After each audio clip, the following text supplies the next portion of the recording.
ہے کہ ممبر پہ آئیں اور آج اس مخصوص مجلس کو خطاب فرمائیں. ان کے بعد مغرب ہے جو مجلس منعقد کی جائے گی اس کو خطاب فرمائیں گے ہندوستان کے مشہور و معروف خطیب اہل بیت حجت الاسلام والمسلمین عالی جناب مولانا شیخ حیدر صاحب ضلع بجنور سے تشریف لاتے ہیں. بہترین خطابت، بہترین آواز سنی حضرات. اور یہ مجلس بھی ماشاءاللہ بہت کامیاب ہوئی ہے اور یہ مجلس جو ہونے جا رہی ہے بہت کامیاب مجلس ہوگی انشاءاللہ. سنیے حاضرین کو. رحم اللہ من قرأ الفاتحہ.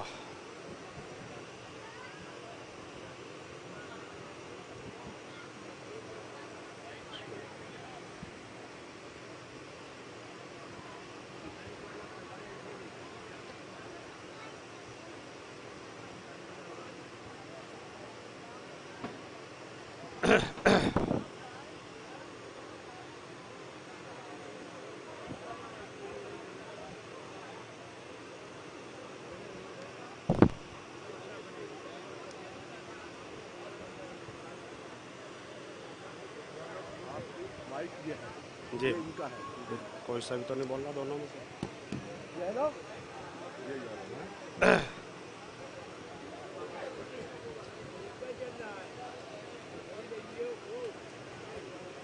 ایک مرتبہ سورہ الحمد اور 3 مرتبہ سورہ توحید کی تلاوت فرما کر علامہ قاضی نور اللہ شوستری تابع سراہ کی روح کو ایصال ثواب فرما. بسم اللہ.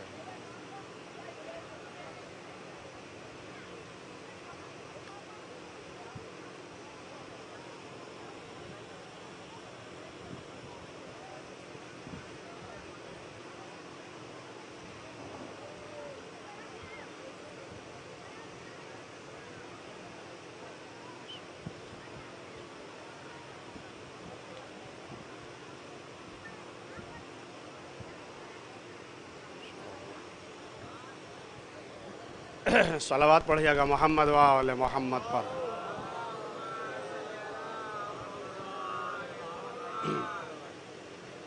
لا حول ولا قوة الا باللہ العلی العظیم. اعوذ باللہ من الشیطان اللعین الرجیم. بسم اللہ الرحمن الرحیم. الحمد للہ الذی ہدانا لہذا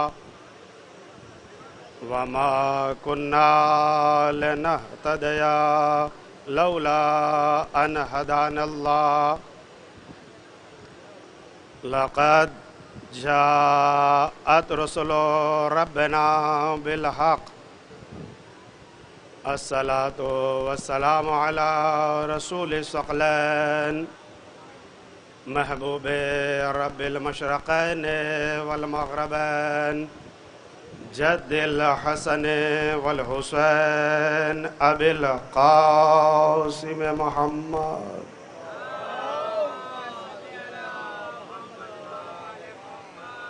وأهل بيته طيبين الطاهرين المعصومين المظلومين من يومنا هذا إلى قيام يوم الدين.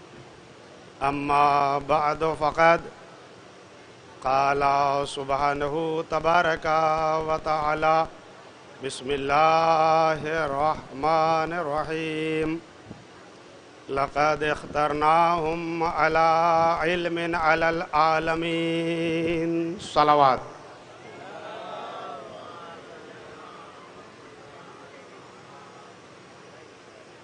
بزرگان عزیز اور برادران ایمان،